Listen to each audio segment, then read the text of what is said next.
한 시내버스 회사가 기사 채용 과정에서 금품 수수와 운전 경력 위조를 해줬다는 의혹이 제기된 가운데 회사와 노조가 비리 폭로 기사들에게 협박한 정황이 드러났습니다. 법무부 출입국 사무소가 직원들의 외국인 폭행 사건을 원만하게 처리하기 위해 대사관을 동원해 합의를 종용한 의혹이 제기됐습니다. 지방자치단체가 세금인 업무추진비로 공무원들 경조사비를 관행대로 지급하는 것으로 드러나 폐지 요구가 잇따르고 있습니다.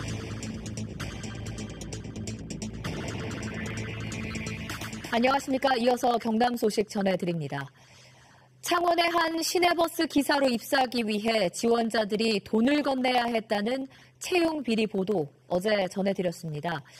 그런데 해당 버스 회사 임원과 노조 간부가 이 비리를 폭로한 버스 기사들을 회유하고 또 협박한 정황이 포착됐습니다. 최진석 기자의 보도입니다.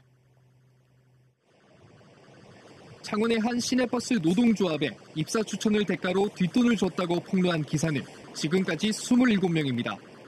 이들은 해당 버스 회사의 노조 지부장을 배후로 지목하고 있습니다. 고투가 잡혀버리면 이건 바로 인상이동이라든지 아니면 징계격이 길어진다든지 그걸 한두 번 받게 되면 강제해고도 가능하죠. 이들이 입사 대가로 노동조합에 지불했다고 주장하는 뒷돈의 규모는 한 사람당 100만 원에서 많게는 350만 원까지. 십수년 동안 이어져 온 관행이라는 건데 사측은 이 같은 사실을 전혀 몰랐다고 주장합니다. 사측에서는 그에 대해서 안 한 게 없어요. 안 게 있으니까 말씀을 드릴 수가 있는데. 하지만 취재진이 입수한 녹취 파일에는 사측 임원이 문제를 제기한 기사에게 경찰 조사 무마를 종용한 정황이 포착됐습니다. 그런 건 없다고, 조사를 받지 말고 만약에 조사를 받을 때도 그런 건 없다고 좀 그렇게 해라. 노동조합의 간부는 비리 폭로 기사를 협박하기도 했습니다.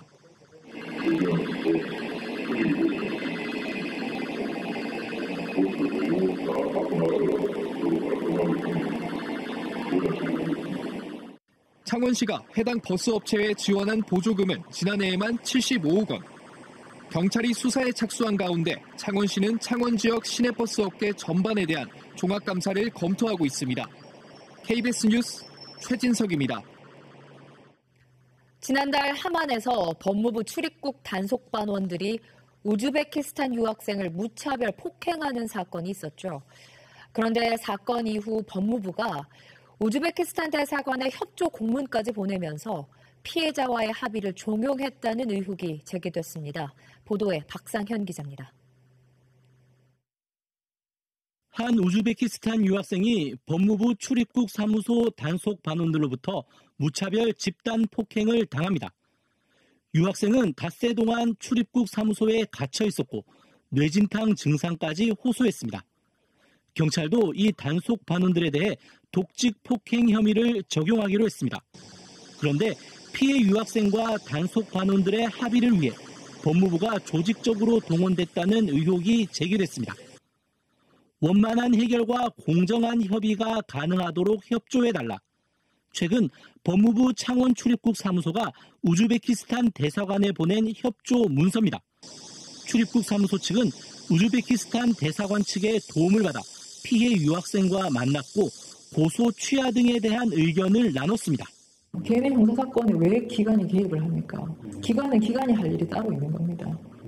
제도적으로 이걸 막고 자기들의 그 감독 책임을 통감하면 되는 것이지.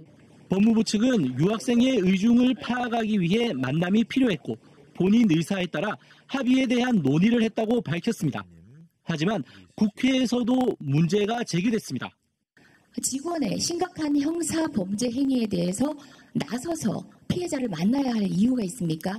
합의 여부에 대해서 제가 어제 그 합의를 종용하지 말도록 지시를 해서 합의를 하지 않았습니다. 지난 2008년부터 10년 동안 국내 불법 체류자 단속 과정에서 발생한 사상자는 80여 명. 징계를 받은 법무부 직원은 한 명도 없습니다. KBS 뉴스 박상현입니다. 공공기관에서 업무 추진비로 경조사비를 낸다. 여러분은 어떻게 생각하시는지요? 어제 경남 산하 공공기관들의 주먹구구식 업무 추진비 사용 현황 전해드렸었는데요. 이해할 측면도 있다는 반면 이 돈도 세금인 만큼 폐지를 요구하는 목소리도 높습니다. 손원혁 기자의 보도입니다. 지난 2015년 5월 김해 씨는 직원 경조사비로 215만 원을 지출했습니다. 같은 직원에게 시장도 부시장도 부조를 하기도 했습니다. 지역에서 지원되는 경우가 간혹 있었던 경우가 있었지만 지금 현재 와서는 저희들이 정확하게 이제 세님이나 부처님이 집행하는 부분을 갖다가 이렇게 구분해가지고. 진주시도 2015년 많게는 100만 원을 쓴 달도 있습니다. 경상남도와 시단위 기초자치단체, 시도의회 대부분이 현재 경조사비를 주고 있습니다. 창원시 의회는 시의원 모친상에 5만 원을 지출하는가 하면 사천시는 시의원의 생일 선물까지 챙긴 것으로 확인됐습니다. 자치단체가 매달 평균 90만 원씩 쓰고 있는 경조사비, 시민들의 반응은 엇갈립니다. 문화상도 그렇고 원활한 관계를 위해서 나가려고 하면 꼭 있어야 된다고 생각합니다. 주고받는 어떤 의미의 그런 서로의 성의 표시이기 때문에 그것을 커버한다는 것은 좀 바람직하지 않다고 생각합니다. 행정안전부는 경조사비 집행 범위가 제한돼 있고 민간기관도 마찬가지라며 원활한 직무 수행을 위한 예산이라는 입장입니다.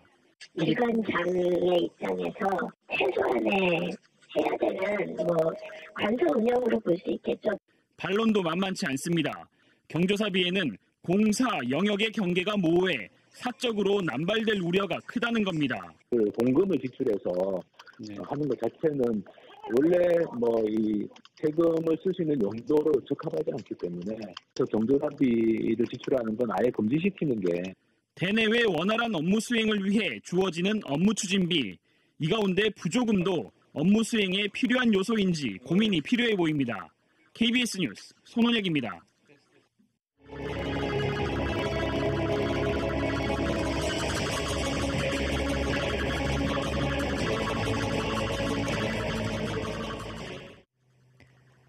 세계 사격 선수권 대회가 열리는 창원 국제 사격장은 세계 최고 시설을 갖추고 있습니다. 대회 유치 확정 이후 대대적인 개조 공사가 있었는데요. 이틀 뒤면 명경기가 펼쳐질 창원 국제 사격장에 이대환 기자가 미리 다녀왔습니다. 지난 4월 창원 국제 사격장을 둘러본 국제사격연맹 나냐 회장은 경기장 시설에 대해 찬사를 아끼지 않았습니다. 지난 1982년 지금 자리에 들어선 창원 사격장. 6년 전 세계사격 선수권 창원 유치가 확정되고 창원 사격장은 대대적인 개조에 들어갑니다. 투입된 예산은 모두 380억 원. 기존 3개였던 클레이 사격장을 2곳 더 확보하고 100명이 동시에 공기총을 쏠 수 있도록 10m 사대 확장은 물론 국내에서 처음으로 50m 러닝 타켓 경기장을 신축하면서 국제 경기장으로 변신했습니다. 표적 감지와 무기고 총기 출납도 전자동 시스템을 갖춘 상황. 창원 사격장의 장점은 무엇보다 세계 유일 도심 속 경기장이라는 겁니다. 숙소에서 경기장까지 아주 가깝게 단시간에 이동할 수 있습니다. 그래서 선수들 컨디션 조절이라든지 그런 부분이 아주 훌륭한 사격장입니다. 300m 사격장은 해군의 협조를 받았습니다.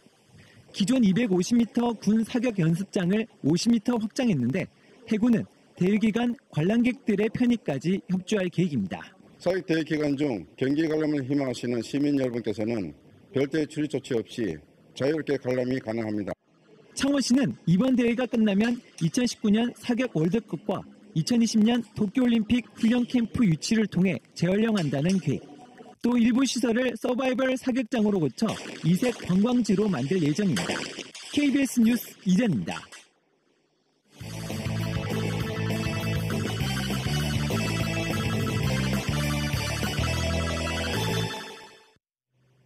세계 사격 선수권 대회 기간 창원 지역 관광 명소와 특산물을 소개할 홍보관이 오늘 창원 사격장 앞에 문을 열었습니다. 홍보관은 2018 창원 방문회를 알리는 각종 인쇄물을 나눠주고 대표 관광지와 K-팝 페스티벌 등의 행사를 안내합니다. 또 관광객의 이름을 한글로 써주는 캘리그라피와 한복 체험 행사도 진행됩니다. 창원 세계사격 선수권 대회 출전할 북한 선수단이 개막일인 모레 입국할 예정입니다. 북한 선수단은 모레 항공편으로 중국 베이징에서 출발해 입국하는 것으로 알려졌습니다. 북한 선수단이 한국에서 열리는 사격대회에 출전하는 건 지난 2014년 인천 아시안게임 이후 4년 만으로 이번에 선수 12명, 임원 10명 등 22명의 선수단이 출전합니다. 동남권 신공항 추진 경남, 부산, 울산 태스크포스와 국토교통부의 실무회의가 오늘 김해 의생명센터에서 열렸습니다. 오늘 비공개 회의에서는 국토교통위원회 소속 국회의원과 국토부 담당자, 세계 지역 TF 관계자 등이 참석해 김해공항 확장안에 따른 문제점과 해결 방안 등을 논의했습니다. 국토부는 김해 신공항 기본계획 수립 용역 중간 보고회를 다음 달 6일에 열 예정입니다. 조선산업 구조조정이 진행되고 있는 거제시의 실업률이 전국에서 가장 높고 통영시는 고용률이 가장 낮은 것으로 나타났습니다. 통계청이 발표한 올해 상반기 고용조사 결과를 보면 거제시의 실업률은 7%로 지난해보다 4.1% 올라 전국에서 가장 높고 이어 통영시가 6.2%로 두 번째로 높습니다. 특히 통영시의 고용률은 51.3%를 기록해 전국 시 지역에서 가장 낮은 것으로 조사됐습니다. 경상남도의 주요 사업이 내년도 정부 예산안에 다수 반영됐습니다. 정부 예산에 반영된 사업은 미래자동차 핵심 부품 실증 지원 30억 원, LNG 벙커링 핵심 기자재 지원 31억 원, 나노금형 상용화 지원센터 57억 원 등입니다. 또 가야 역사 문화환경 정비 2단계 사업과 함양에서 울산 간 고속국도 등도 포함됐습니다. 경상남도의 내년도 국비 확보 목표액은 4조 8천여억 원으로 정부 예산안은 오는 12월 국회에서 확정됩니다. 내년 정부 예산안에서 창원교도소 이전을 위한 토지 보상비와 실시 설계비 등 85억여 원 전액이 확보되면서 이전 사업이 탄력을 받게 됐습니다. 법무부는 내년 국비가 확보되면서 올 하반기부터 토지 보상에 착수할 수 있게 됐습니다. 창원교도소 이전은 창원 회성동에 자리한 창원교도소를 폐쇄하고 1,285억 원을 들여 내서읍 평성리에 새 교도소를 짓는 사업입니다. 경남 소식 전해드렸습니다.